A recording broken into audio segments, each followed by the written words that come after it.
morning here with Adrian Thompson, creeping on his own because no agencies want him. No talent scouts is switching up, sneakers and phone live on baiting head often. So it's just another video with Adrian Thompson, screaming all alone. His medication is wrong. Them juice to say he's stylish to go favor this bomb. Cocaine in his nostrils again. Just another morning here with Adrian Thompson, screaming on his own. The radio wants him, no TV stations calling up to stay to the Bronx and Maine to Wisconsin and back. So it's just another video with Adrian Thompson, screaming on his phone because no radio wants him. No journalists quote him in their papers and columns, and mail him to the Wisconsin and back.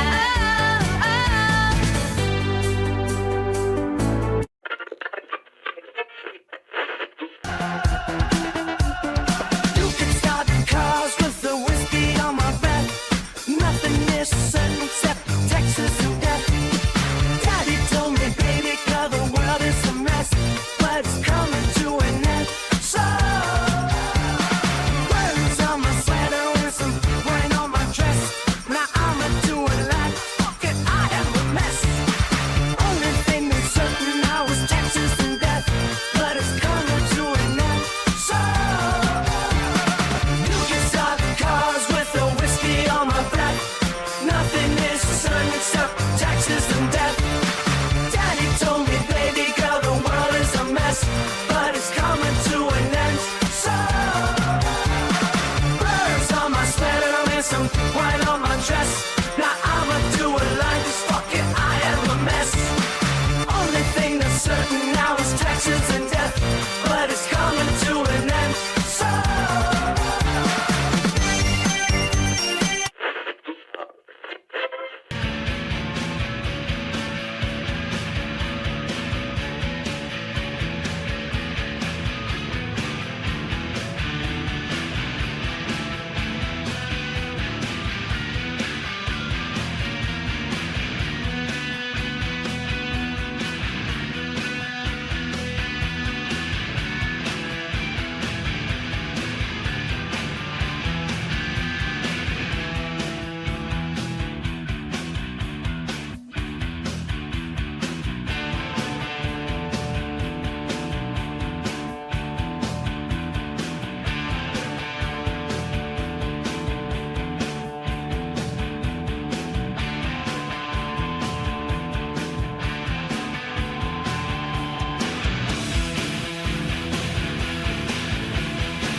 from your neck to your ankles, your black ball, screaming booze down the damn halls and crank calls, reviews and those rants falls. My man brawls, your straw man, your ball games, it's your dad's balls. All day, every day, your boy's killing it. Quick dealing the sick shit, straight illin' it. Slick figure in politics, for the thrill of it. Pillin' beer, swillin', going ape on gorilla shit. coming back, golden side line.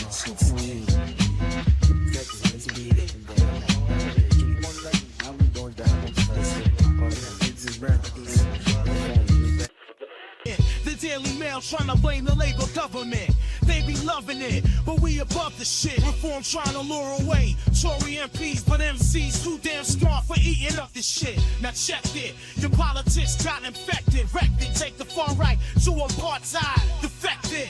Dudes should be diesel at your mom's wish your pops got vasected. I texted your local politician and tell him I'm on a schism. Cut the ribbon cause I'm ready to give him. Your boy is risen. Ribbon with my lyrics I've written. You like a kitten, I'm a pit bull. Sipping the whiskey like Lord Willin'.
Ladies and gentlemen, and everything in between, welcome back to the first Friday Night Live show for, I don't even know how long it's been. How long has it been? Happy Friday to you all. It is, of course, 7:30. It is time for episode 356 of Aid Thompson and Other Disappointments. Let's try to make sense of the senseless once more. Let's try to reckon with the reckless. Try to reason with the unreasonable. How you doing, peeps? What's going on? How has everybody been? Let's get the live chat going, shall we? What's up to Mojo Sabian? What's up to Alex French? How you guys doing? Steve Martin's in the house. Sarah Davies, what's up? What's up to Diz? Russell Cannon? Billy Kershaw? Feeling the love tonight. How has everyone been? How's your fortnight? Actually, I think it's been longer than a fortnight, hasn't it? It's been like 3 weeks since the last time we did a Friday Night Live show, I think.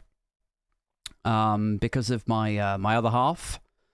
Not wishing to be one of these uncouth types who, blames his other half for everything. Well, don't blame me. It's all her, all right? Sorry about her. That sort of man. But on this occasion, it was actually my other half getting actually rather unwell. So she was with her weird swollen neck, sore throat thing, which I told you all about on the midweek thing. Make sure you guys mask up out there because it is pretty serious. Wasn't fun. Keep your distance from people is my advice, because truly she has been like patient zero for the last 2.5 weeks in our house. Been like some sort of weird medical trials ward or something. She's coming through it now. I think she's coming through the other side. It's glandular fever or flu or something. I'm not really sure any of us, including the staff in the hospital and the GP. I don't really think anyone knows what it is. But I think she's coming through the other side of it. So, that's that. Not ideal. What else is new this end? What else can I tell you about me, about family, about stuff and things? My son Got into some trouble at school yesterday from another kid. It was a bit weird. This other child was a bit mean to him, which is hard because, you know, when your kids come and tell you that stuff, it's like you're immediately caught between two very primal urges. You know, on the one hand, you have the urge to set a good example, don't you? Of course. So you can teach your son how to be an emotionally mature young man, how to handle the morons that life will endlessly throw at him. And then concurrently, you have the other urge, the second urge, to hunt the other kid down and beat the shit out of him, you know? To protect him, to protect your son. That urge is there also. And it's hard to fight that urge. It is. You know? It's hard to fight the urge to be a 44-year-old man physically assaulting an 8-year-old boy. Because that's the urge. It's in there. It's primal. Sometimes it's incredibly hard to keep those feelings at bay. I remember when I did a CBT a few years ago. I don't know if any of you guys have ever done CBT. Cognitive Behavioral Therapy, it stands for. I did CPT a few years ago, and I told the therapist about how fearful I was about my son, and how immediately protective this sort of thing made me feel. Like I don't want him to ever feel as vulnerable as I had at times in my childhood.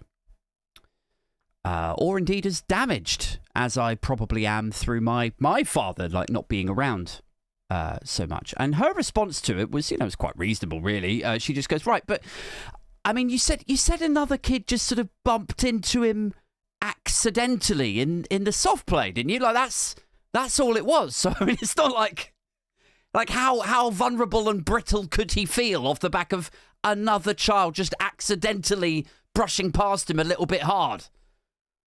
You know?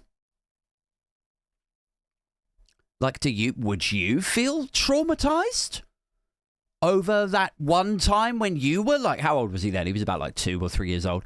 Would you still feel traumatized by something that happened when you were like 2 or 3 years old?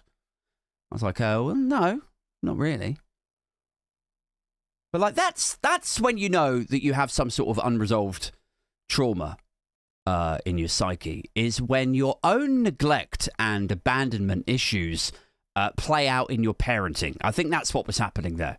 You know, like my son gets gently brushed to the side in soft play, and immediately I just trip switch to like, I have to protect him. I have to. Did you see that? Did you see what the other kid did to him? I have to protect him. Like he has to feel safe at all times. Come here, Jacob. Come here, Jacob. Are you okay? Meanwhile, my girlfriend's looking over going like, are you okay? What's going on there? What is this about? You know, she's like, I didn't realize it was possible for a grown man to be this triggered coming to the soft play. It's like the most easy to survive thing ever. They are their safest when they're in the soft play, and yet somehow, Aid, you've turned this into a big thing. Meanwhile, I'm just sort of, you know, rocking back and forth, having flashbacks in the fucking ball pit, you know?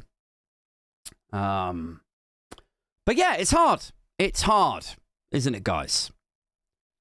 I don't know how many of you are listening or watching now, and maybe you have kids in your life, whether it's your own or nieces and nephews. But it's tricky to gauge, you know? It's tricky to gauge what they're going to end up remembering from a particular period. You know, like I was 8 years old once, as my son is now. I was 8, and I don't really remember that much about it. You know? Don't really. Same with 9, same with 10 years old. it is all just proper, like, vague memories for me until I get to, like, 14. And then I can sort of remember more stuff, remember about how I felt, you know, around that sort of time. I started thinking like an adult, which I suppose is, you know, normal, about 14, 15. You become conscious of how the world sees you, of how the world works and everything. And I'm sure that my old dear and my dad took us out to places. You know, I'm sure I probably had a good time with them. I'm sure they dedicated time to me and my brother, making sure that we had happy memories that I would then later whitewash, and I wouldn't fucking remember any of it. I'm sure they took us to nice places.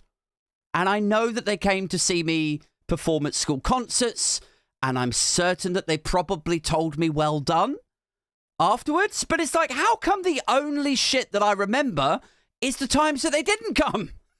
You know, like, or how come I only remember the time that my old man came to the school concert, watched me perform, and like he probably applauded. He probably said, but the only thing I remember about that entire concert is the fact that he went up to a totally different kid afterwards and spoke to him the whole time. Like, oh, you're really good at the piano.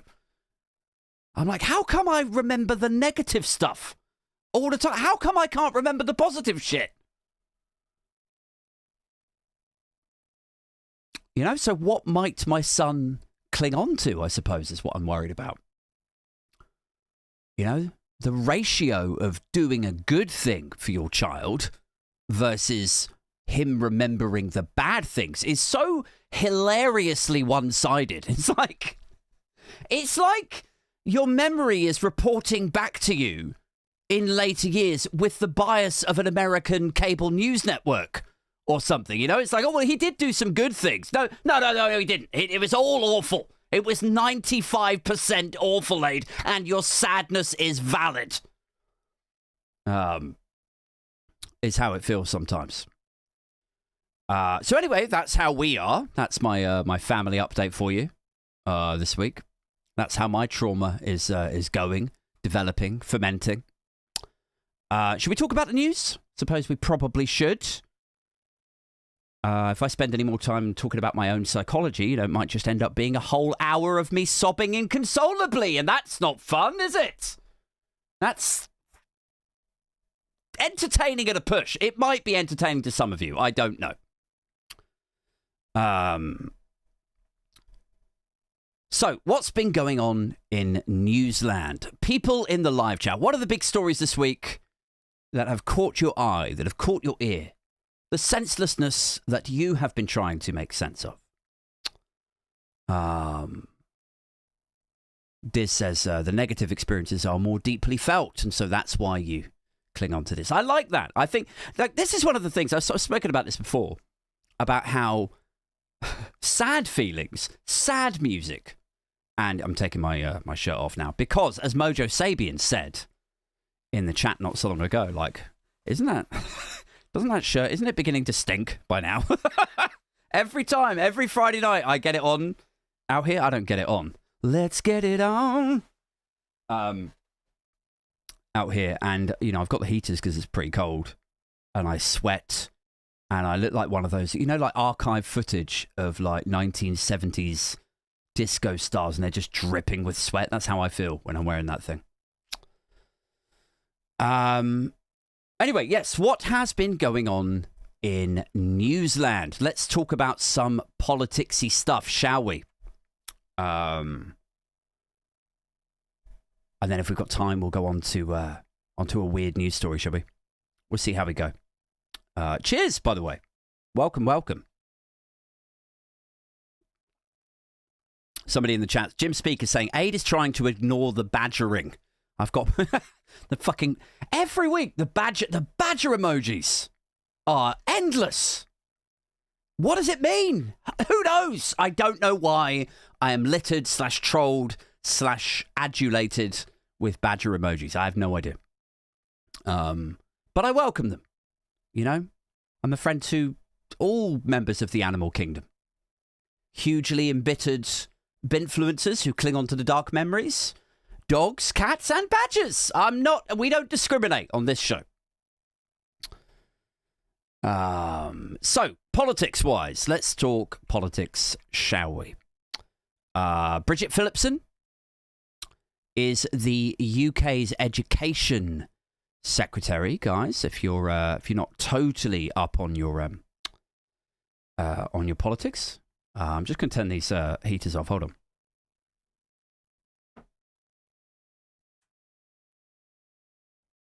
There we go. That's better. A little bit stuffy in here now.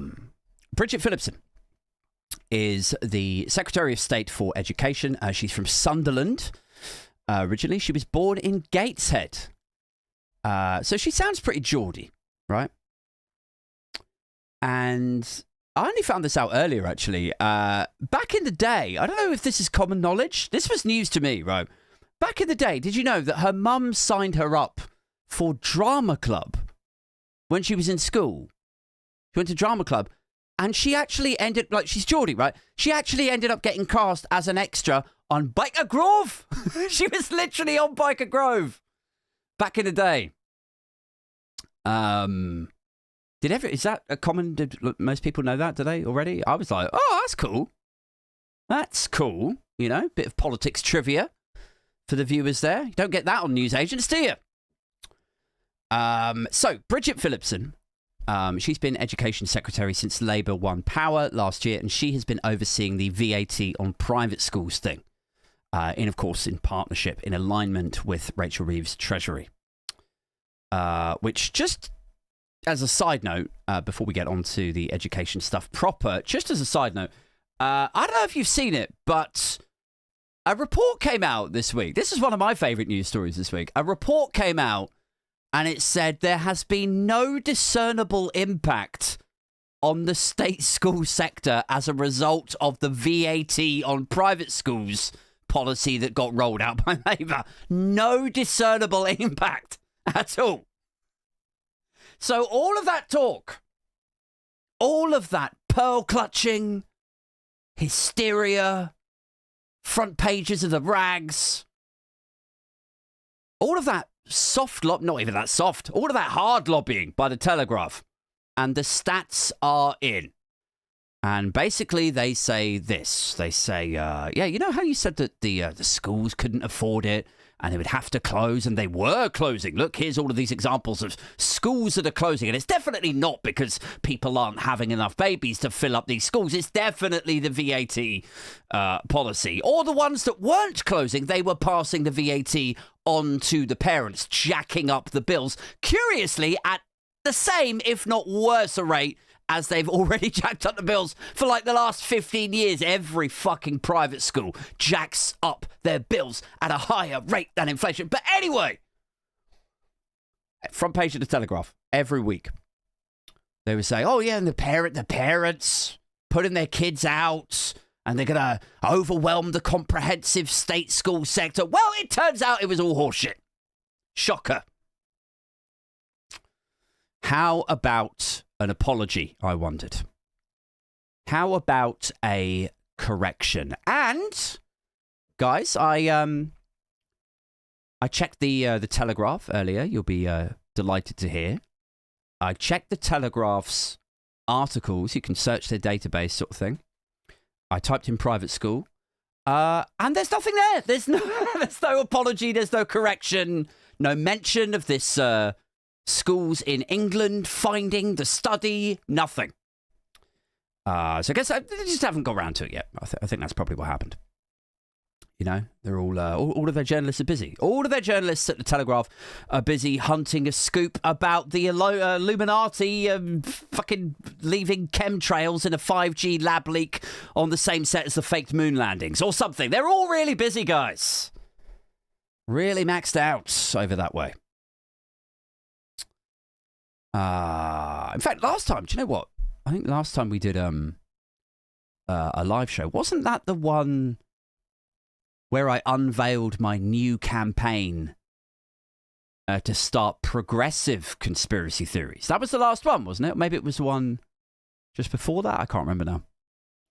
But we started a campaign to start and spread some progressive conspiracy theories. Because I don't know if you noticed, like, right-wingers, they seem to have something of a monopoly on them. You know, the Jews took all the money. Oh, you know, it's all of that stuff. Or, you know, black people have got lower IQ. Sometimes they come out with that rubbish. What's another one? All of the COVID stuff. You just fill in the blanks, you know? We all love a good conspiracy theory, don't we? So I was thinking, you know, instead of two-tier policing and 1 in 12 Londoners is an illegal immigrant, then we start telling people that Farage and Kemi Badenoch are trying to up the indigenous population of English people to staff Great British sweatshops. Like, it's dark, guys. It's really dark what they're up to. Make sure you spread it. Make sure you get the word out there. Kemi and Farage are into kid farming. Okay? So if you missed it last time we were talking about this, you're in the know now. Consider yourself in the loop on this. You know, spread it. That's all I ask you to do, is spread this baseless conspiracy theory. And you know what? If you keep it silent, you're part of the problem. That's how this, you must be in on it. That's how these things work, isn't it? If you keep silent, you are denying its existence, and then that's part of the conspiracy theory. Anyway, so where was I? So private schools aren't closing off the back of Labour's VAT thing. State schools aren't in receipt of huge numbers of ejected private school kids. Bridget Phillipson got into a bit of trouble a couple of weeks back because the Treasury rejected calls to delay the rollout of the VAT on private schools policy, and then she expanded on it. She said, I quite like this, she said state schools need teachers more than private schools need embossed stationery. She said state schools need careers advice more than private schools need AstroTurf. Like, that's... I like it. I like the brutality. She's a good communicator to just nail it like that. I'm feeling it, Bridget. And then this is the bit that I love, is in response to this, Tory whip, a guy called Dr. Luke Evans, he reads this thing where she's like, you know, state schools need teachers more than private schools need embossed stationery. Luke Evans reads it, shits his tits about it, and he says the post reeks of prejudice and propagates a class war. That's what he says. And I love it. I love it. I love how instantly offended they get. It reeks of prejudice and propagates a class war, does it, Luke? Okay. Okay. If you say so. Reeks of prejudice and propagates a class war. Like, what they lack in self-awareness, they make up for in performative outrage, don't they? You know? Like, maybe Luke Evans should have gone to the fucking drama club. Fuck me. I mean, like, serious, like, because they put the VAT on private schools, right? And we've talked about this before. But a private school education is a luxury item. It is. Now, more so than ever, because, you know, I think I talked about this on the paper review one day this week. Like, to send your child to a private school now, you have to be not even the top 5% of earners. You've got to be in like the top 1 or 2% of earners in the country to be able to take that hit of 20 grand per child per year, to have that as liquid cash. What are you doing for a living? Do you own a company? Are you into weapons trafficking? So it's a luxury item. This is inarguable. It's like Booper, but for education. You don't have to have it, do you? But if you choose to, you know, dip your toe into a little bit of opulence, that's fine. You know, it's your money. Do what you like with it. But you should accept that it is an opulent accessory to your life. And just like every other luxury item, in your life, I'm sorry, but you probably should pay some fucking VAT on it. It's not rocket science. Like the fact that it didn't have VAT on it before, and it was permitted that these fucking privilege factories could be classed as charities. Oh, rub that salt in the wound, son. The fact they didn't have to pay VAT before, and they were supposedly charities, to the detriment of regular kids going to state schools just up the road, rocking up and seeing their roofs cave in and fall in, breeze blocks coming out the ceiling, selling off their sports fields, asking parents to chip in for the school's bog roll and stationery. Like, none of that is made up, by the way. All of that are things that have happened in the state school sector while these charities have remained VAT exempt the whole time. So the luxury tax-dodging nature of the private school system absolutely ruins and robs the educational experience of working class kids. And this guy has the gall to suggest that a tweet by an MP is what is propagating a class war. Like, honestly, fuck off, Dr. Luke. Anyway, so on that, I'm with Bridget. Separate to that,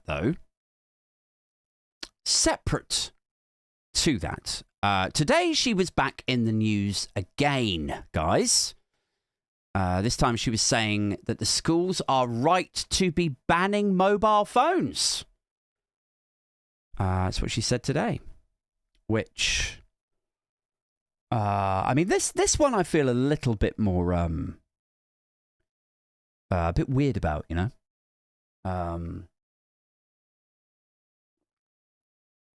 Like, have you ever worked, right? This is what I equate it to. Have you guys ever worked for somebody and their title is actually pretty senior, right? Like, maybe you're, this isn't my situation, but maybe this is yours, just to give you a sort of metaphor or whatever. Like, maybe you're a data entry guy, okay? Or maybe you're a junior financial analyst, something of that nature.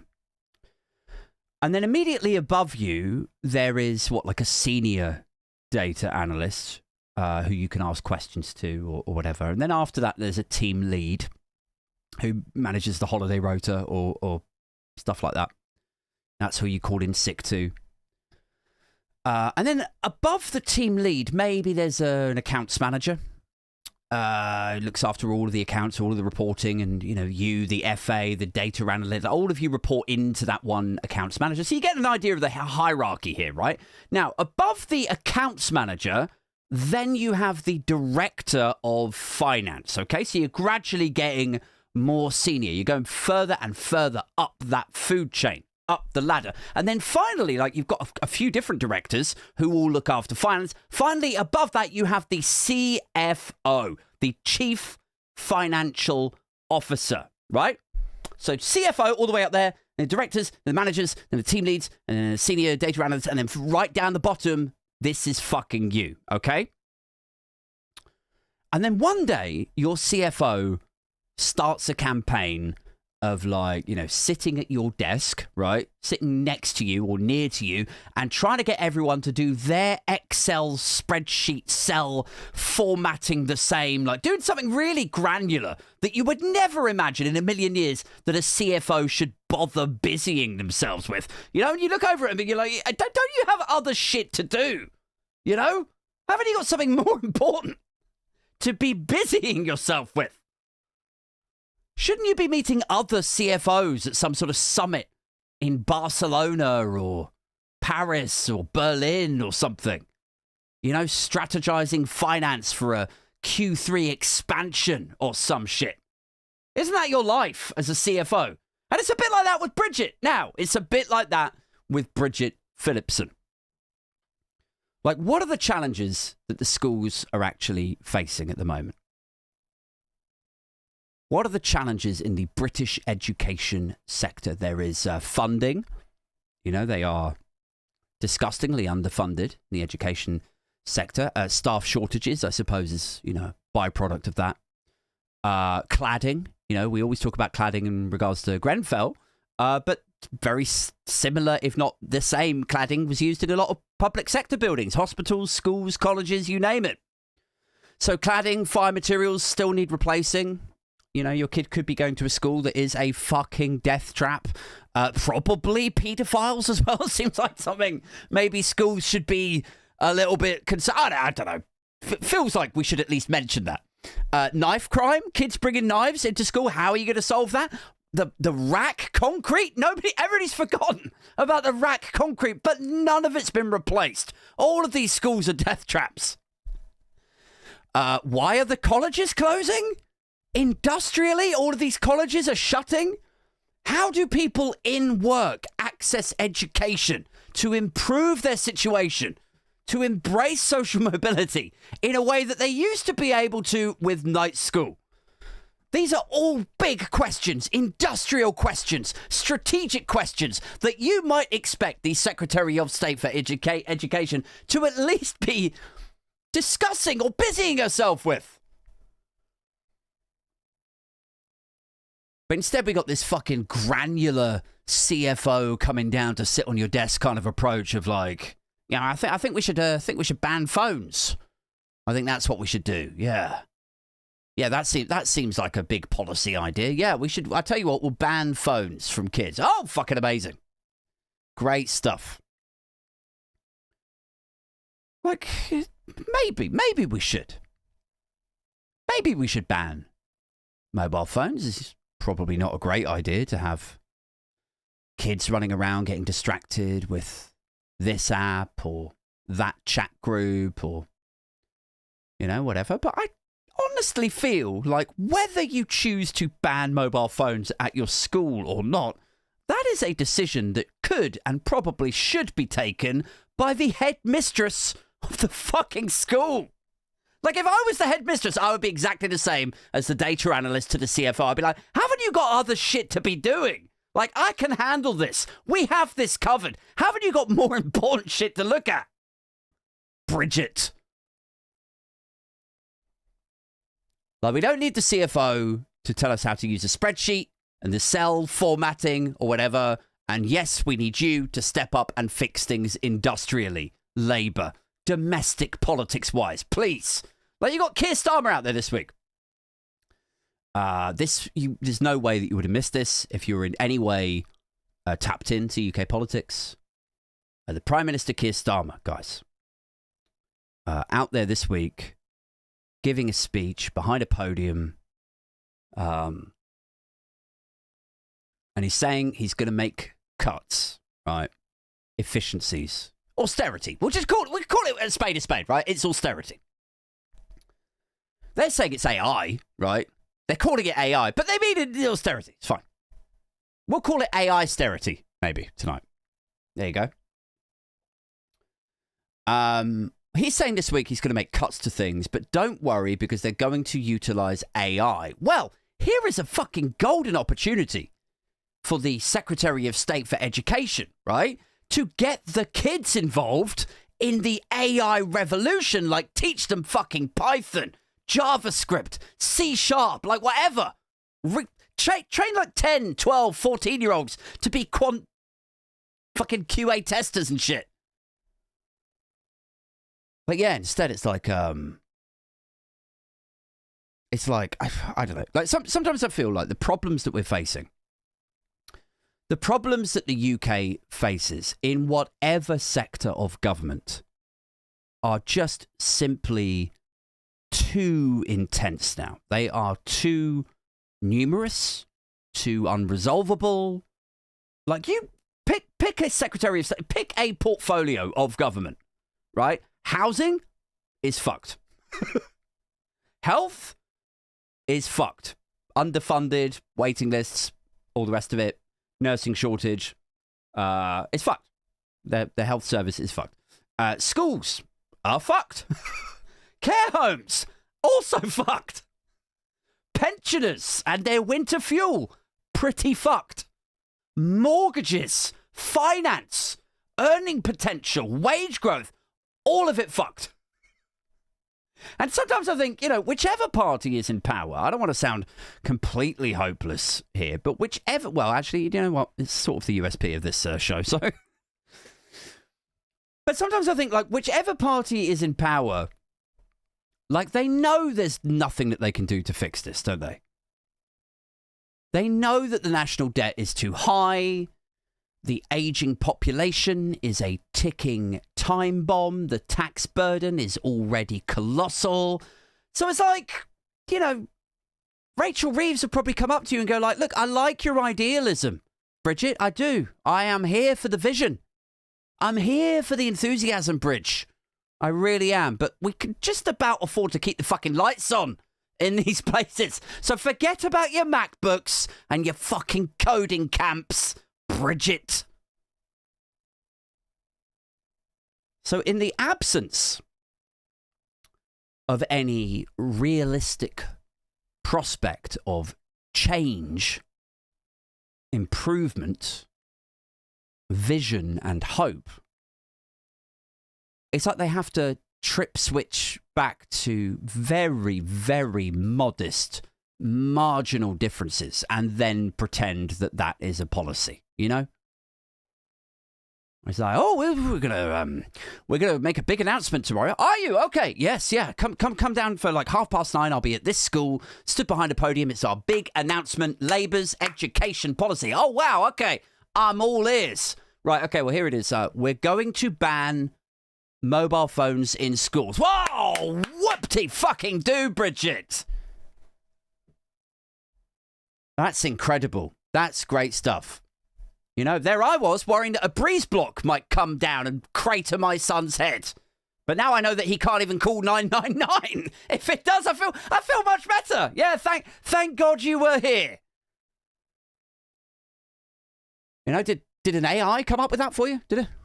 Maybe. Like, it's almost darkly comic, isn't it, at this stage? Here I was worrying that some kid might push him over in the soft play, but it's a bit like, oh, no, I wouldn't worry about the soft play, mate. It's the school that's the death trap. What else is going on? What else is going on out there, guys? Should we talk about MAGA for a bit? We haven't touched on America really tonight yet, have we? We'll talk a little bit about MAGA. This week saw Donald Trump selling Teslas on the White House lawn. On the lawn of the White House, selling those cars. Which was pretty fucking weird, if I'm honest. I don't know how you guys felt about it. Anybody in the chat slightly weirded out to see the President of the United States, the leader of the free world, basically demote himself to little more than a fucking car salesman? Does that seem weird to anybody else? I was like, what the fuck is this? Like, this is how you know that you're dealing with crooks and chances, basically. It's like, if you cast your mind back to when Biden was in... Oh, shit. What happened there? Lost my old... my other webcam. What happened? There we go. Oh, I've got a massive head now. Let me just bring that down. There we go. Very unprofessional. There you go. So if we cast our mind back to when Biden was in office, and there was just suggestions, wasn't there? There was just rumors that Hunter Biden might have benefited from his father, Joe Biden's connections. Remember? With regard to his business deals. And that was all it was. It was like suggestions, it was rumors, but out they came, grandstanding, suggesting it cheapened the presidency. Does anybody else remember this? I mean, I know it was like all of 18 months ago, but I still remember this stuff. It cheapened the presidency, they said. Biden should be impeached for cheapening the presidency, allowing his son to benefit from his White House connections. The crooked Biden crime family. And all that. And I'm not saying Hunter Biden is a great guy or, particularly reliable or, credible or anything. Honestly, I don't know. In fact, I think I've taken the piss out of him a few times on the show about, hookers and crack and the buying the gun when he had recently taken crack and all of that. But the amount of shit that Joe Biden got, just for some vague suggestion that some loosely connected business dealing may have taken place and may have been slightly affected or impacted by connections within the White House or the Democratic Party. The amount of criticism, vociferous campaign, the Biden crime family. And now it's like a month in. It's a month into Trump 2.0, and he's literally selling Teslas on the White House lawn. Because Elon Musk was allegedly, reportedly, etc., sobbing about the share price tanking. And he had previously paid $200 million to get Trump elected. So Trump was like, oh, I'll do anything you say. Yeah, well, what do you need me to do? I'll go out on the lawn and make a tea out of myself. Of course I will. Anything for $200 million, Elon, even though I'm a billionaire. Oh, but Hunter Biden, man. Hunter Biden had connections in Ukraine. Like, Trump is literally running a pump and dump scam from the Oval Office right now. Like, it's not his son. It's not some connection to the White House. It's not some foreign country doing deals. It's happening right now in the Oval Office. He's like, buy my crypto, buy my Bibles, buy my sneakers. Don't forget to go ahead and buy a Tesla. Don't forget to put all your savings in Melania coin. And it's like when you point this stuff out, they got nowhere else to go. Politically, socially. And they're like, you lost, man. Look, Kamala Harris lost. Biden's out. Biden's gone. You lost. Why can't you get over? Like, we're supposed to take this, you lost, get over it. You can't take. We're supposed to take this shit from the fucking January the 6th Brigade. Fuck off. Honestly, get fucked with that.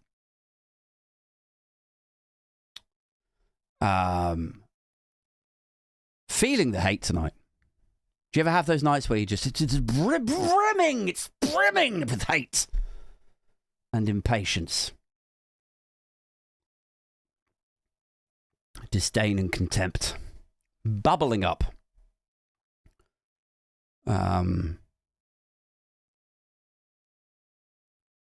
What's up to Jim Speak? Jim Speak's like, I only have that every other night.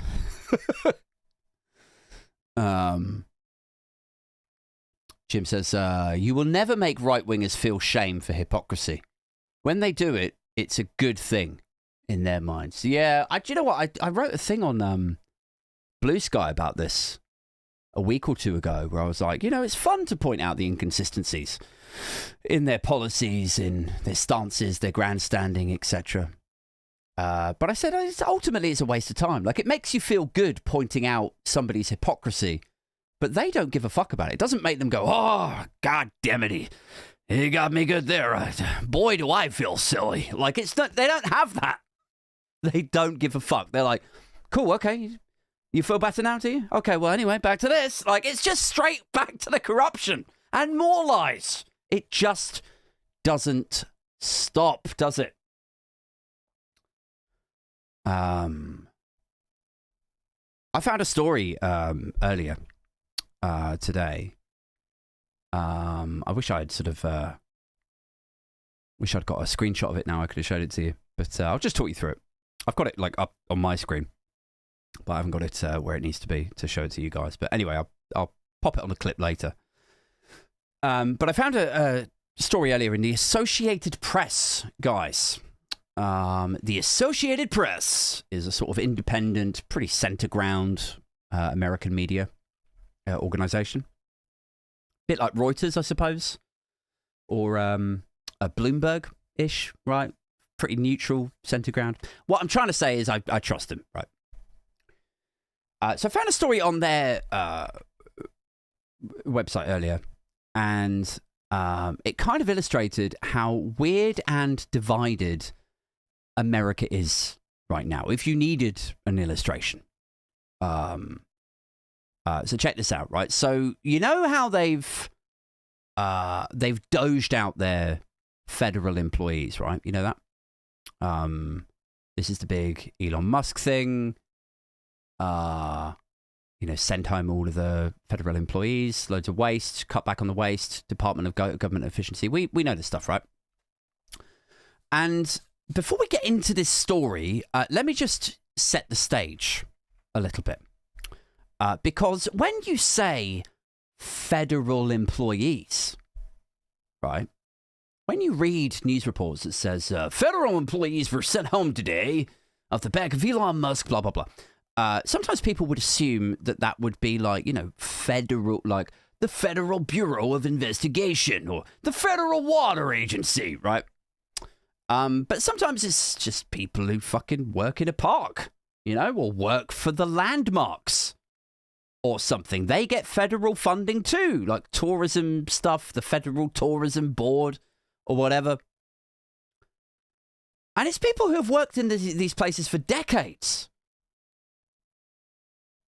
And because of how messed up America's healthcare system is, a lot of the time, these are people who, they've worked there for 25 years, but they've also got their healthcare kind of wrapped up in their employment that is now being terminated.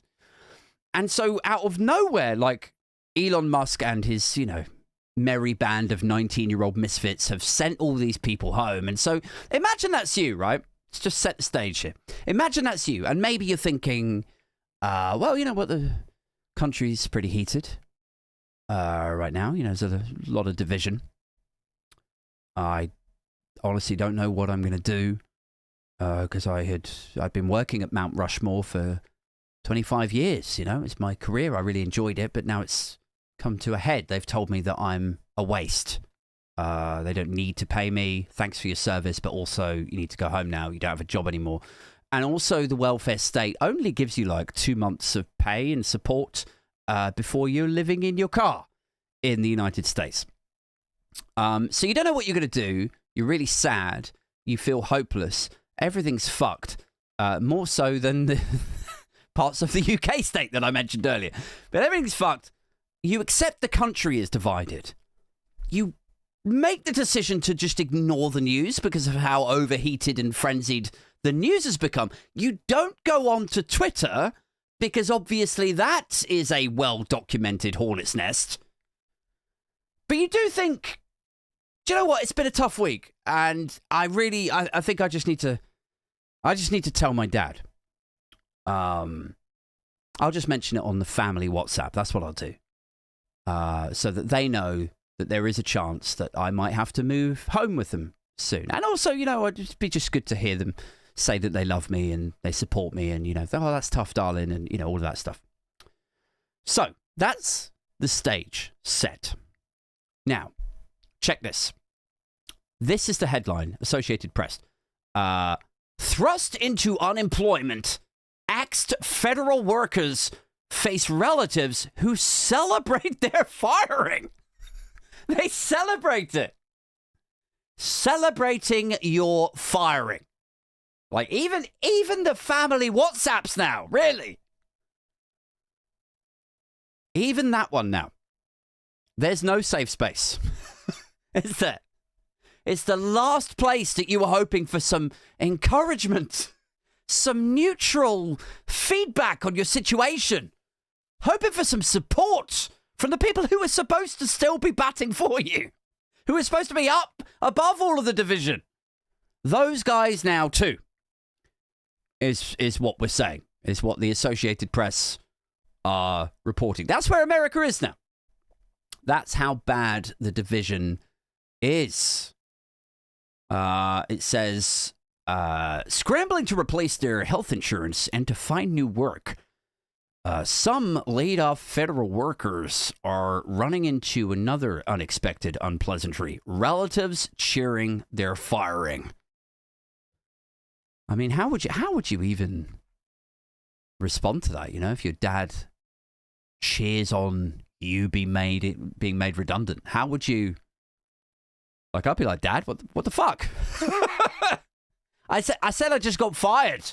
I'm sleeping in my car now. And he just immediately, like, you see the typing little thing, typing animation. You're like, what's he going to say now? It posts it. He sends it to you. It just says, like, cope harder, liberal. You want to come for your night's sleep? Why don't you go buy yourself a Tesla? You know, I'm not saying that I'm like a perfect dad, like I'm the best fucking dad in the world. But if these stories are true, then I think the US could use a few more overprotected projectors from the soft play and a few less fucking Fox News fathers mocking their own kids' misfortune, cheering on your son's house getting foreclosed on. It's what they're fucking doing. Dad, I've got some bad news. I lost my job today. Cope harder, libtard. All right, well, always good to catch up, Dad. Thanks. I can imagine that shit. Tell your dad you get fired. He's like, where did you work again? I worked in the parks.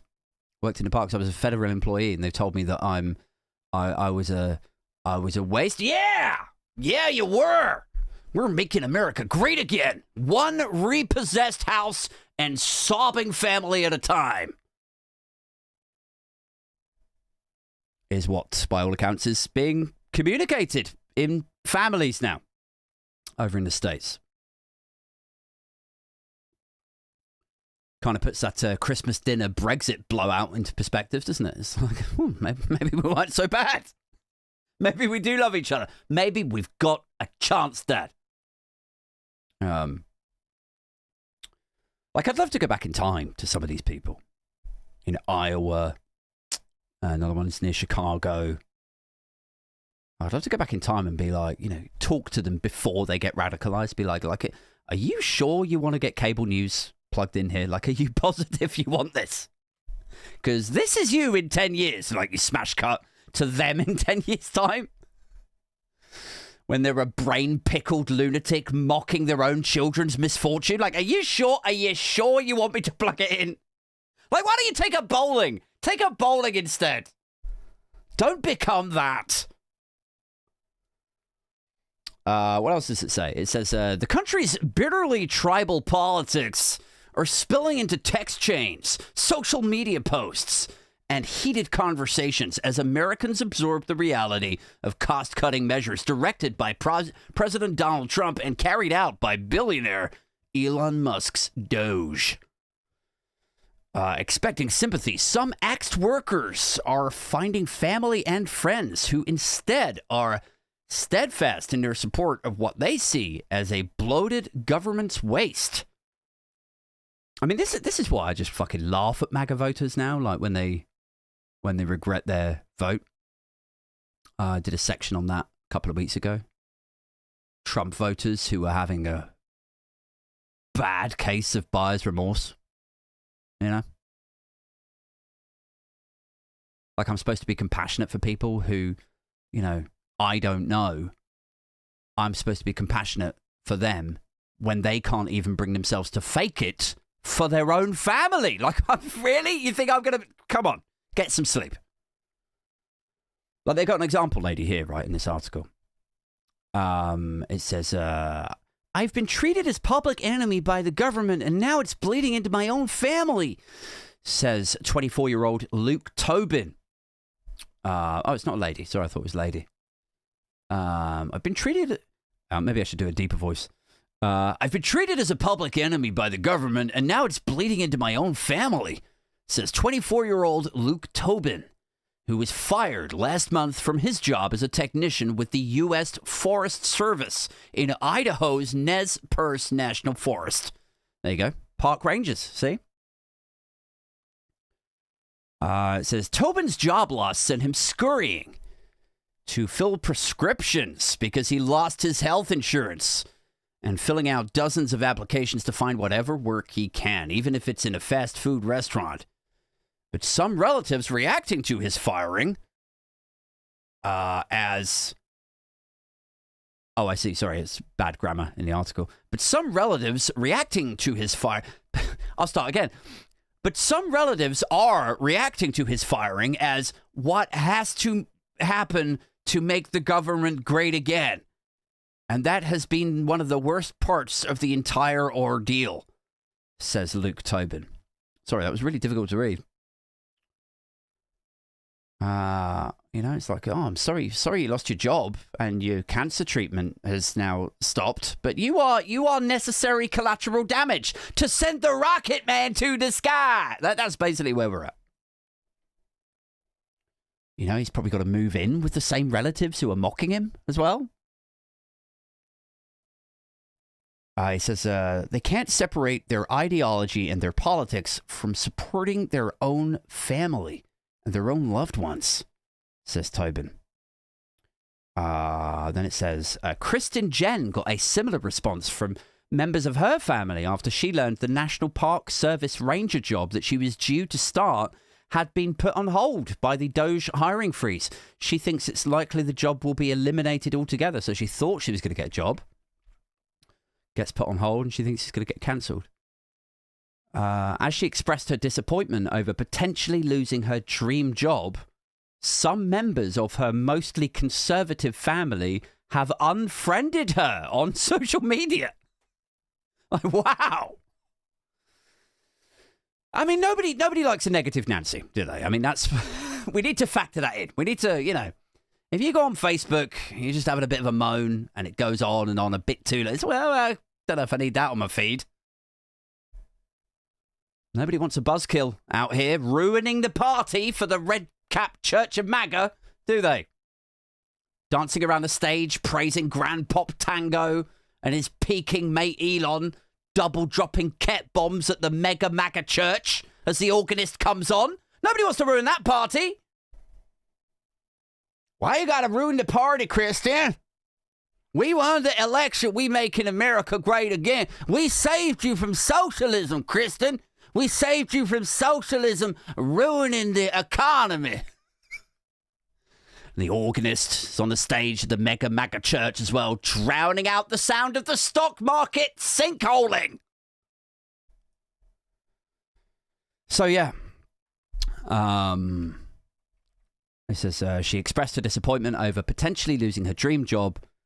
Some members of her mostly conservative family have unfriended her on social media. I mean, I do think it's harsh. But also, at the same time, I have been tempted to unfriend relatives before, to be honest. When you just see them. You can't choose your family. Like, you can choose your friends, but you can't choose your family. And then you see the stuff and you're like, well, I mean, you can sort of choose them. Click. Like, I remember one time, again, quick side note. I remember one time seeing my uncle sharing chemtrails and 5G nonsense. This was like a few years ago on Facebook. And I saw him sharing. I was like, yeah. Because he's always been exactly the sort of guy who would end up radicalized by that shit. Like he's a bit slow. He's a bit easily led. He's very impressionable. Like, he was never going to be a rocket scientist. He just wasn't. But then, do you know what? Like, Elon is actually basically kind of a fucking rocket scientist. And even he's pickled as fuck. So I don't know what hope there is for this frog-boiled bellend in my family. But like, I remember when he first came over from South Africa, my uncle, and he lived with us for a bit, and we were talking about the national lottery because it was massive back then. And I remember we were talking about the numbers, and I was saying, what I would do if I won the lottery, and all the usual lottery conversations that you have, especially when you're young, and you're fantasizing about being rich. But he he thought he could develop a system that would predict the numbers for the jackpot. Like, that's what he was coming at. He was like, there's got to be a system. There's got to be like a thing, like a way that we can predict. There's got to be a system to this. Now, I was like 14 at the time, right? I was 14, and even I, at 14, was like, I mean, honestly, I think it's just, a load of balls in a thing, and then 6 of them come out at random, and like that is the system. Like, it never ceases to amaze me how it's the same people who struggle with just everyday life. They struggle to construct a career or understand the basics of this, like the national lottery. They struggle to pay their bills on time. It's those guys. They're always the ones who have figured it out, aren't they? When it's some massive conspiracy, they've figured it out. It's like, you just don't get it, Aid. You just haven't figured it out yet like me. I'm pretty clever. I can see through it all. You just don't understand how they put the chemtrails in the sky and the 5G and the lizard people, I've investigated it, Aid. I've looked into this. You just can't see what I can see, and I have figured out, Aid. I'm always like, right, okay. Yeah. I mean, maybe we leave all that to, the 5G and like the aero chemtrail stuff. Like, can we leave that to the scientists? And maybe you just focus on paying your water bill. Start small. Start small. Baby steps, Uncle Paul. Baby steps. Start small, paying your water bill, and then, in time, progress, graduate to 5G telecoms networks and fucking aero poison strategy or whatever. Anyway, I'm joking, by the way. He didn't really go that deep into it. He just posted some stuff about 5G bollocks and like the lab leak theory or something. It was something like conspiracy, like that. Conspiracy flavored.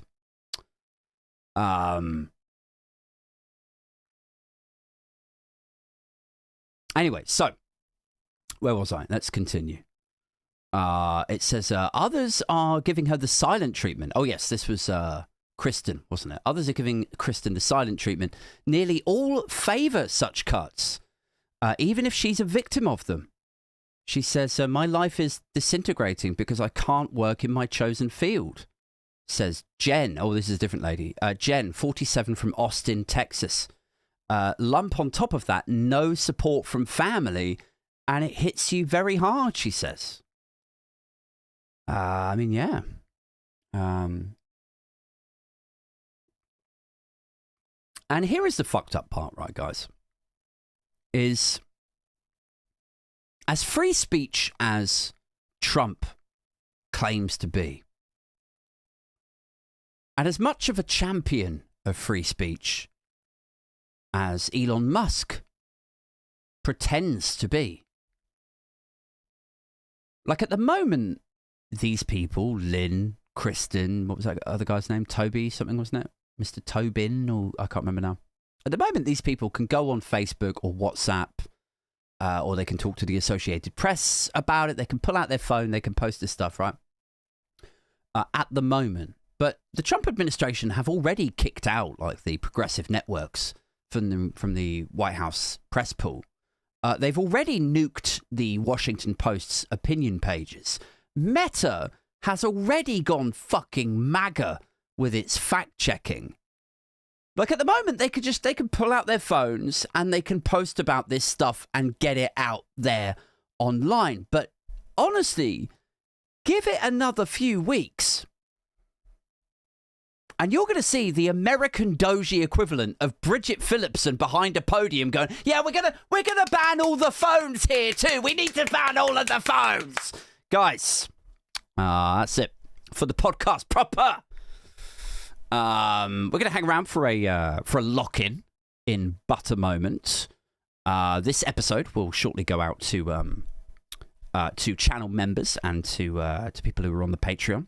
As indeed they always do, 2 days before everybody else.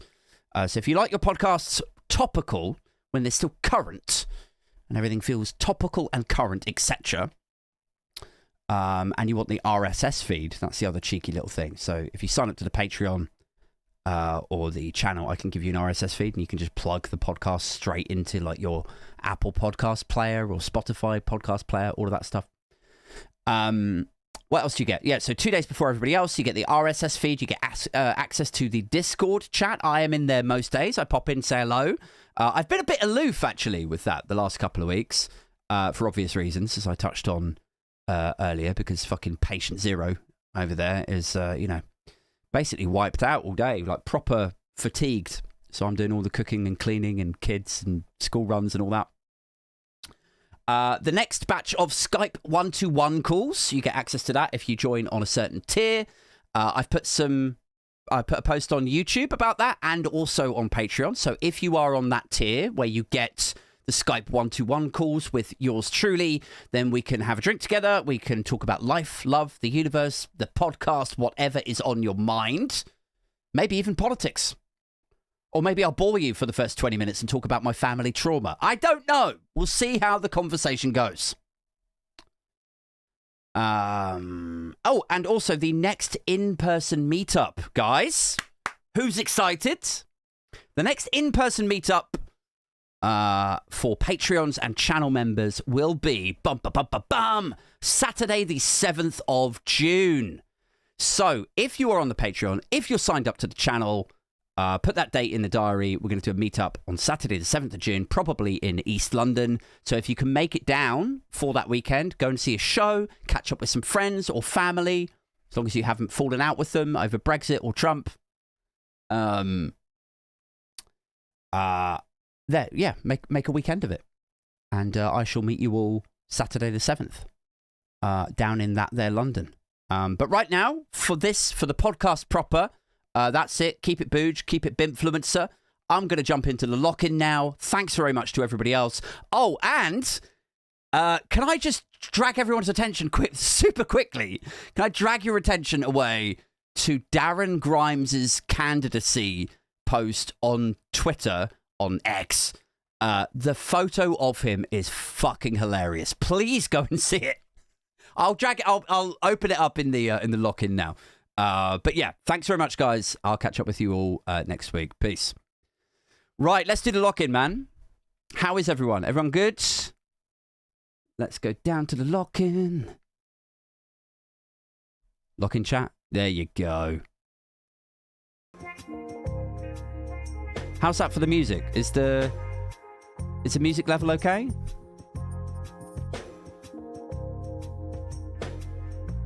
Sorry, excuse me for but a moment.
Right.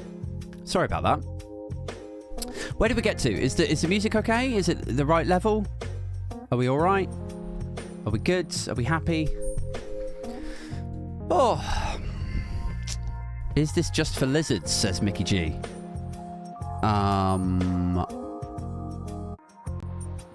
Is it just for lizards? This is for super keen podcast lovers, podcast friends, the Binfluencer cult, the people of the booge. How's everyone doing? Anybody got any questions? I'd be very happy to answer them because I've been offline like the last, 3 weeks. It's never the same, is it, when I upload a pre-recorded? Yeah. It looks like the music is very slightly too loud, so do let me know if I need to turn it down.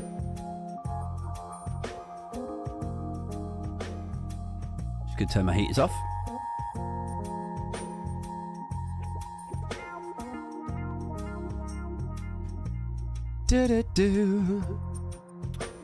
Diz says, do you write a script for the pod? I write loads of prep, loads of like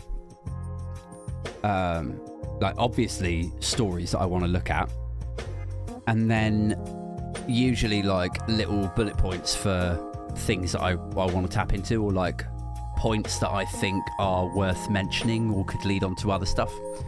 So loads of like prep, but no, not script in the traditional sense. Mojo Sabian says, no, he actually talks like that. Yeah. It's pretty well prepped. Oh, pardon me.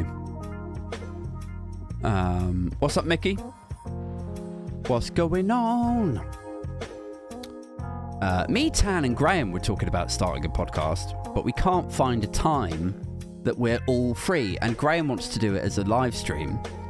Like I said, like basically like this, but with all three of us. But if we do it at if I do it 7:30 to 8:30 for me, and then I jump straight onto that, then it's it clashes with Max's apparently. And then he's got Politics Social at 9:30. But I can't stay up too late because I'm always up super early with the kids. Speaking of whom, my daughter woke me up this morning at 3 o'clock in the morning. I've been up since. And I am absolutely bushed. Do I look tired, or am I handling it all right? I feel like I'm handling it okay.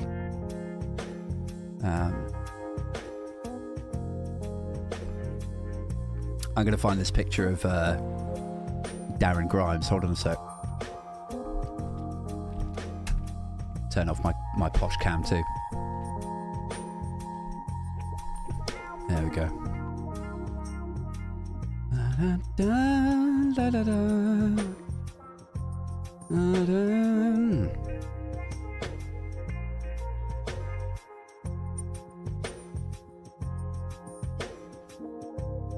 It just can't be real. I don't believe it's real.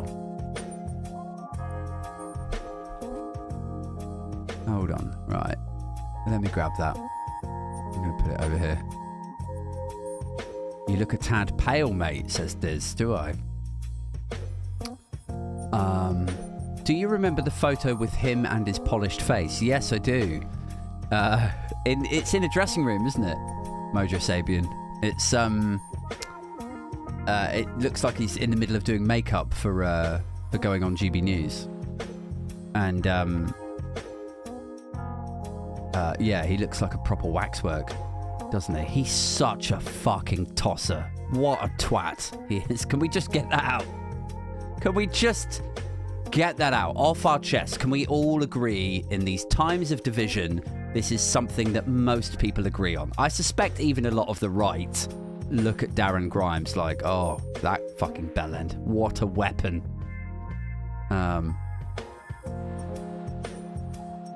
Right, let me pop this up on the screen. Hold up. If I flick over to the other one, is the music going to cut out? Oh, no, it's not. But I am massive there. Hold on. Make me a bit smaller again. There you go. Right, and then let's add an image in. Or is it a screen capture? Application capture? Window capture. Maybe it's that.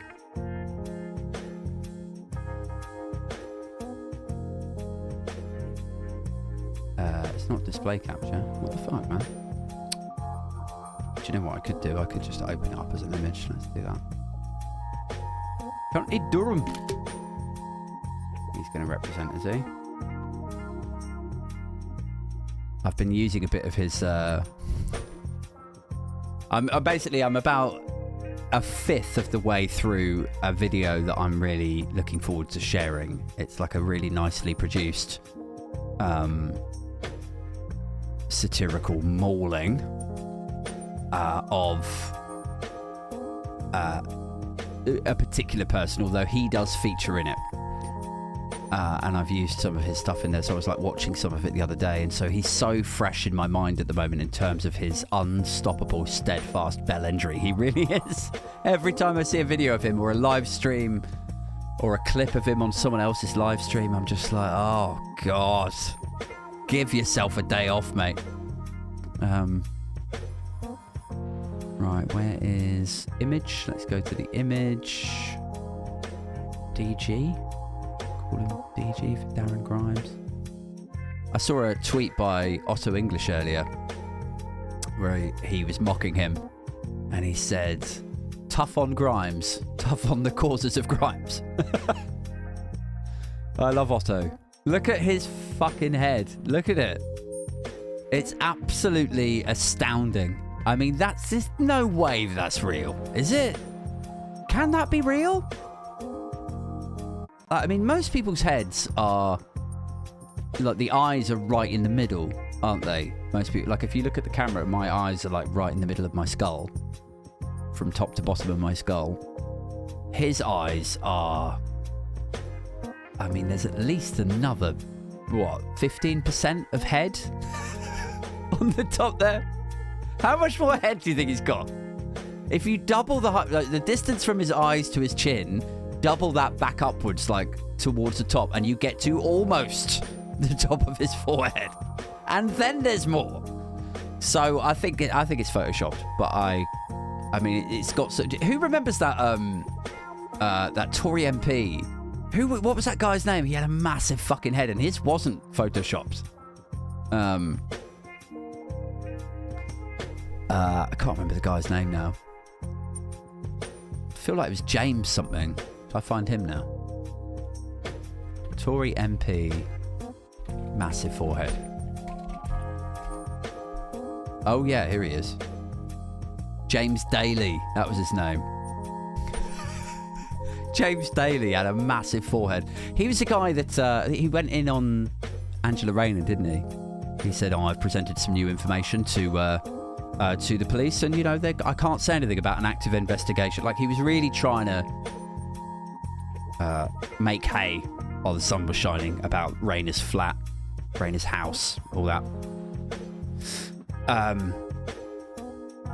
And it came to nothing, obviously.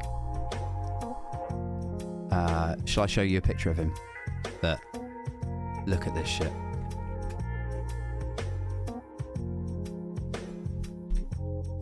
Oh God, no. Oh, sorry. Should have prepped these. There you go.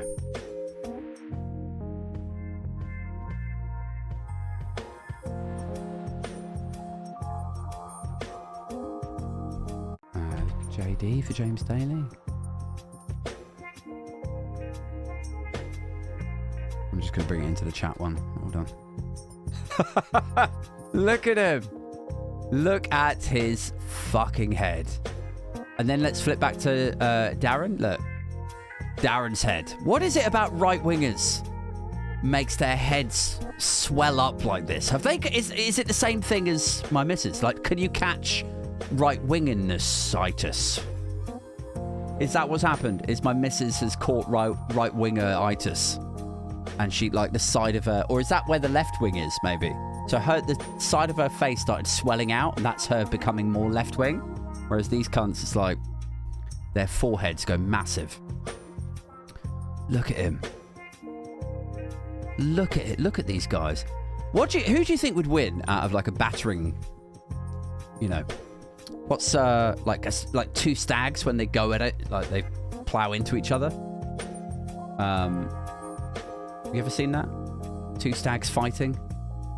Or like what's another, like, wildlife animal where the heads just batter into each other? Bulls do it as well, don't they? Who do you think would win out of like a bullfight between Darren Grimes and James Daly, if these two foreheads battled it out? I mean, these are the important questions I think we need to ask in politics today. You know, I mean, sure, there's questions to ask about climate change, about corruption, about what we're going to do about Trump, what we're going to do when the oil runs out, all of these things. Very important questions. But more immediately, who would win out of a battering forehead fight? Darren Grimes v James Daly. I don't know if I would like to put money on it. It's a tricky one.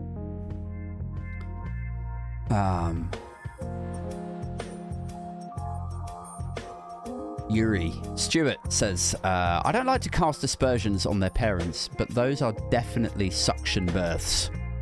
Yes. Or C-section. Cheeky C-section.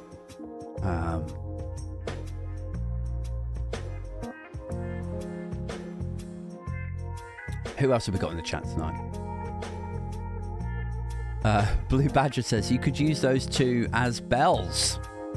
What, like both of their heads? Because they're quite elongated, aren't they? There must be a lot of hollow area in there. If you got like one of the, you know, at xylophone at school you have like xylophones and vibraphones, right? If you got like the mallets from a school vibraphone, assuming your school music department doesn't get cut in order to fix the rack concrete that we were talking about, you know, you could give them a bong, couldn't you? Bong, bong, bong. And if you played Rule Britannia on them, they'd probably be all right with it. You know?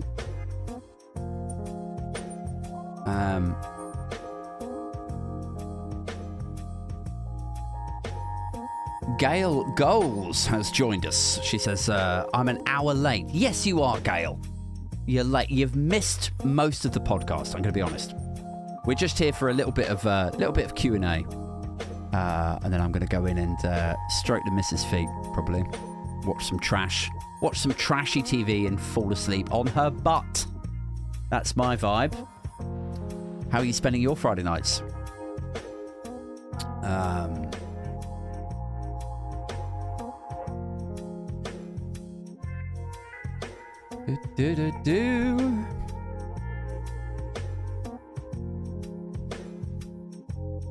Yuri says, the heads are disturbing and yet slightly hypnotic. Yeah, there's a sort of freak show element to it, isn't there? Like I can't take my eye off James Daly's head. I've still got him like up on my screen here, even though you can't see him. Look, if I bring him back in, look, like it's fascinating, isn't it? I can make it bigger as well. Watch. Look at that. Just from like the top of his head down. So this is what gets me, is like the proportion. The reason that looking at his head is so fascinating is the proportions that I was talking about. Most people's eye to chin is the same as their eye to their forehead, isn't it? So that's why it looks weird to us. Because if you go from his eye to the top of his head, it looks too big. It does. It is inarguable. You know, if ever anyone had a problem with him and they ventured into the realm of snipering, I mean, I'm not advocating. I'm not saying that's what should happen. But if he did really upset somebody and a sniper went after him, it's game over for James Daly, because you could not miss. You've got a hell of a dome. You've got a hell of a dome there, James Daly. Yuri says, I keep waiting for James Daly's head to split open and start talking like Terence and Phillip. Yeah. It's just hypnotic, you're right. It is. Never really hear much about him now. Shall I Google him quickly, see what he's doing? I Googled Scott Benton last week in prep for one of the shows, pre-recorded shows. It's where I was talking about, you know, how formerly employed, now unemployed right-wingers should not get to swan off into their retirement. I was trying to find out what he was doing. There's no record of actually what he's up to now, which is a bit weird. I think he did go. I was looking at his Instagram. I think he went to Ukraine. briefly or something. And then there was a thing where he was like partying with his partner in like Ibiza or something. So it's like he's just living his best life. I haven't seen any evidence of him getting a job in like a lobbying firm or anything, which is where these people normally go, right? Let's have a look, shall we? James Daly, what's he saying? James Daly.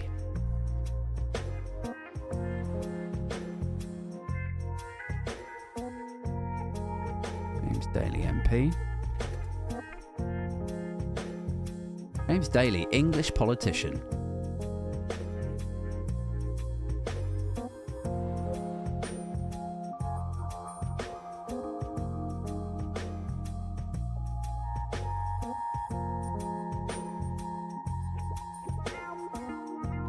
Hold on, sorry, I'm just trying to find it. Here we go. James Daly, English politician. He's a British politician who has served as deputy chairman of the Conservative Party from February to July. Deputy chairman of the Tories. So I don't know if you guys know this, the deputy chairman and the chairman of the Tories, these are the guys that look after the campaigning. It's CCHQ. So great job there, James. You led the Tories into their worst election result for, what was it, 70 years or something?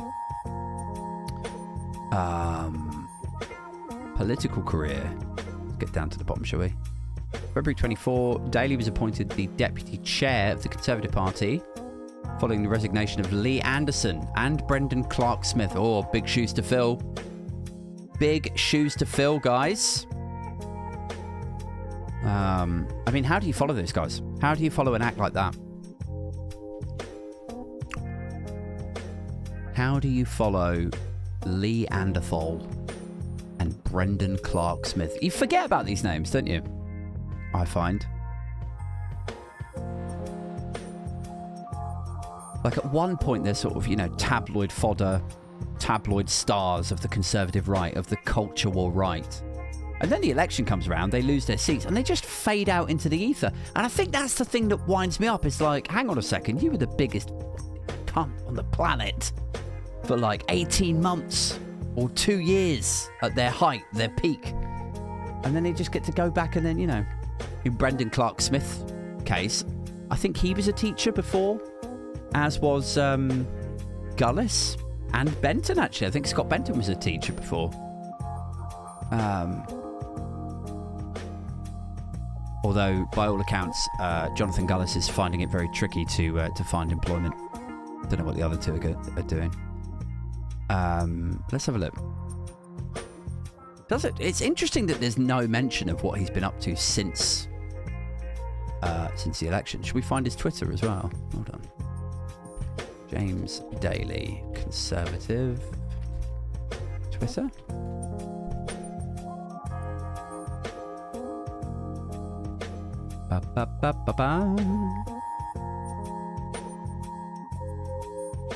Former Conservative MP, former Deputy Chairman of Conservatives, promoted by James Daly. So he's saying former, so we know he last was online at Christmas time. He's not really doing much then, not very active. You can't see his likes anymore. Can't see if he's just like liked something recently. Has he replied to anything recently? No. Just these guys just fucking disappear, don't they? Wonder what's on his website. Let's have a look. Oh, pardon me.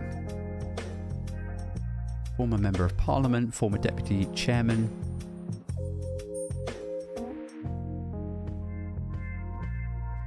It amazes me that their websites are still there, to be honest. Should we send him an email?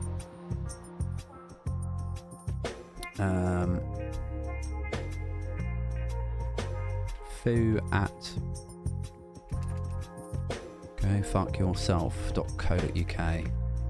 First name Foo, second name go fuck yourself. Postcode NW1 8TQ is not my postcode. Oh, that's not the contact thing. Oh, that's fucking annoying, isn't it? Sorry, I thought it was a... I'm so excited to see a thing there. Here we go.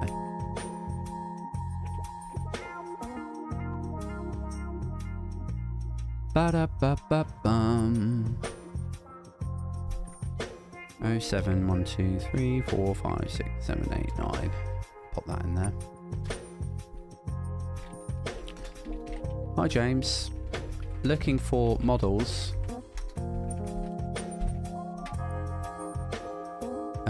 for new hats that we have in the store. And the hats are designed for people with massive foreheads, huge, gigantically disproportionate,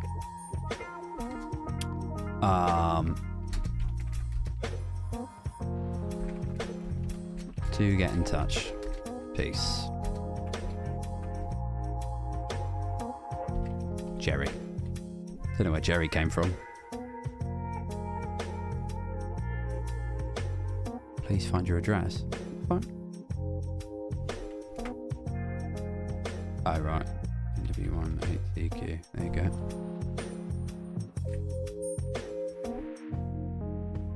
Okay, fine. Just take your one then.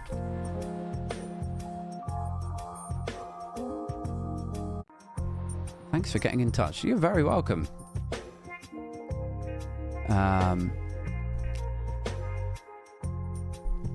Sorry, that was incredibly juvenile. Maybe we do one of them every week. Pick another erstwhile retired Tory MP. Maybe he's dead. Oh well, says Mojo. I hope he's not. I mean, you know, let's not take it too dark. Let's not go too dark this evening.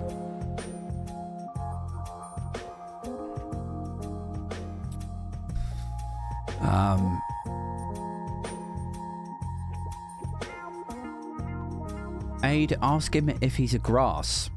Yeah, do you know what? That could have been a good one. Could have been a good one, couldn't it?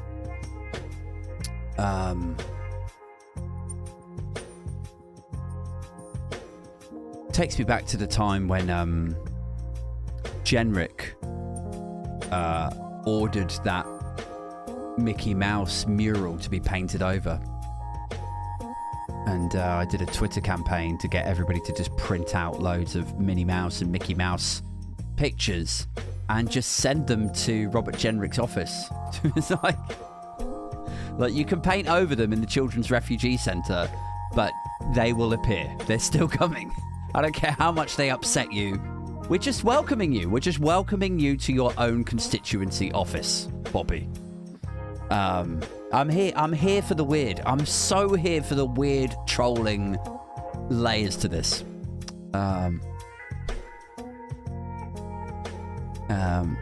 So yeah, anything to do with like, I mean, it's tricky to get in contact with them though, because what I would like to do, as I said on the midweek show, is I would like to arrange for like Jonathan Gullis to come all the way into London thinking that he was about to be interviewed or tested for a GB News show, only to arrive at GB News reception and they turn him away, like, you don't have an appointment here.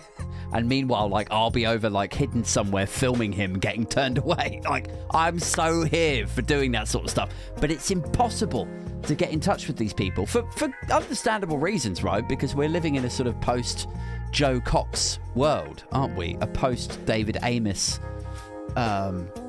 politics.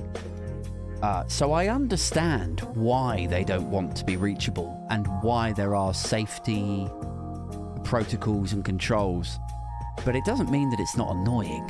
It is annoying if you are, you know, as childish and trolly as I apparently am. How do I... Here's a question. Normally you guys ask me questions, then I respond on this. But my question to you guys is, how the fuck do I get in touch?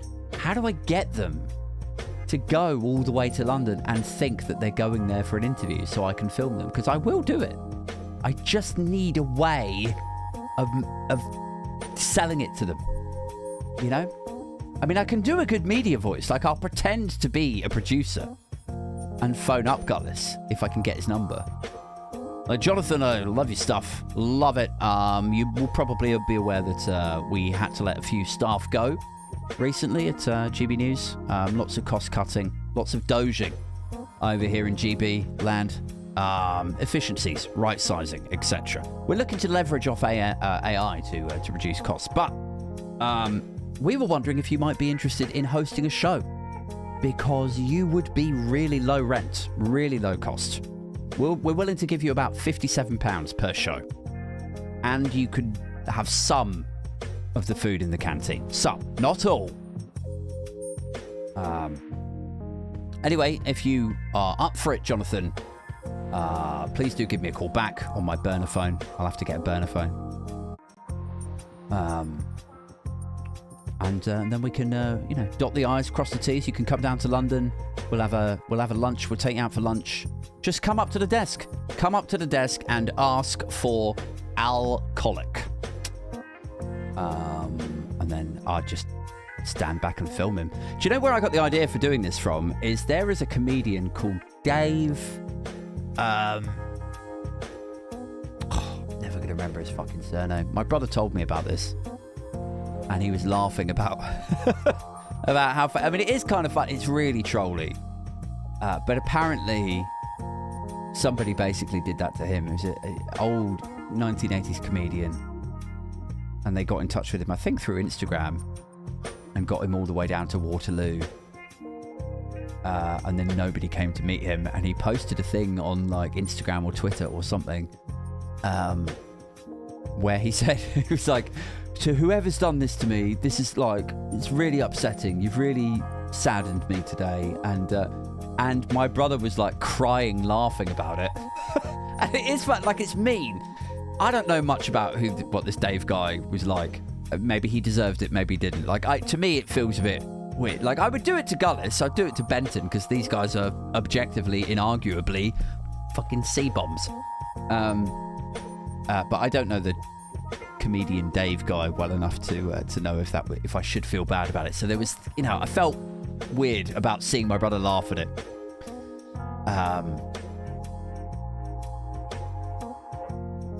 Mojo says you might savagely be beaten, Aid. Not to say that headline wouldn't still be quite funny. Yeah. Well, I mean, he wouldn't see me, I don't think. I don't think he would actually, like, I wouldn't go up to him and say, gutted. You fucking loser. Look at you, you jobless. So, like, it's the fact that he called people scrotes when he was an MP on like 90 grand a year or whatever.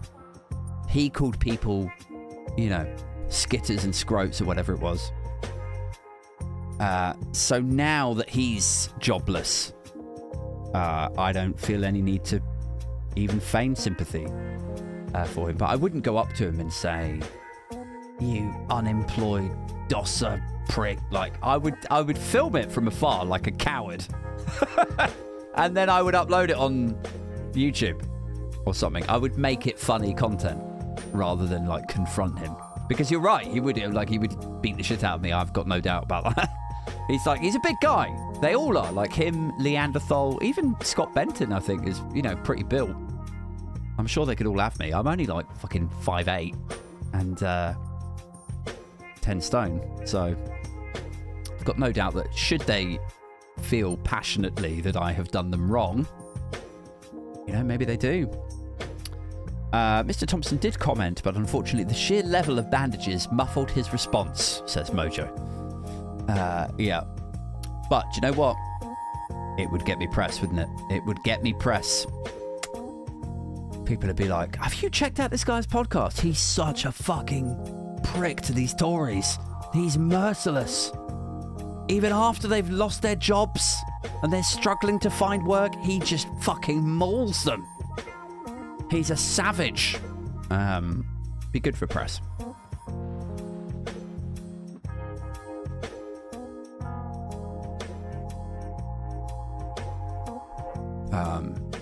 Right, I better go inside, I suppose. But yes, thank you very much, guys, for coming on tonight. I'm sorry if I've been somewhat aloof, as I say, the last couple of weeks. Got to take care of the family. Mrs. is on the mend now, though, so that's good. And I hope to be back again next Friday, and I'll do a midweek show as well. Do try and, if you can share the paper reviews around and all of that stuff. I'm trying to keep it growing, but it is clearly there's a lot of competition out there, and I don't know if I've necessarily cracked the thumbnail and titles wizardry yet, but I'm trying. You may have noticed recently I've tried a couple of different styles of thumbnails. So if you see stuff like that, that's what I'm doing. That's what I'm up to. Insight says, have a good one, mates, and see you next week. Yep. Blue Badger says, Bet Gullis gets mauled by seagulls if you throw chips at him. Yeah. Well, let's hope so. And Billy Kershaw says, and you want a dog aid? Yes, I do. I want an Australian Labradoodle. Well, really, I want a Labrador. But I'm being slowly, my ideal dog is being, hammered down to basically a terrier is what I'm going to end up with, I think. Anyway, yes, stay safe. Keep it booge, as Yuri is saying now in the chat. I'll be back next week. Take care of yourselves. And we are out this motherfucker. See you later, guys. Bye.